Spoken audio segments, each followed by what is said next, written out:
একদম একসাথে বসিয়ে দিয়েছি শুটকি মাছগুলো, লইটা শুটকি।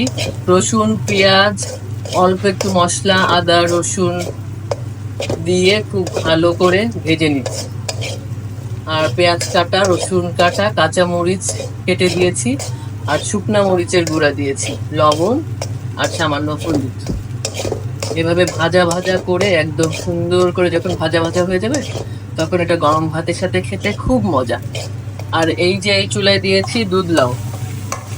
দুধলাউ আমি এরকম মাওয়া দিয়ে এখন নেড়ে নেড়ে নিব, হয়ে গিয়েছে এটা। দুধলাউটা একদম সম্পূর্ণরূপে সুন্দর দুধলাউ রান্না হয়ে গিয়েছে।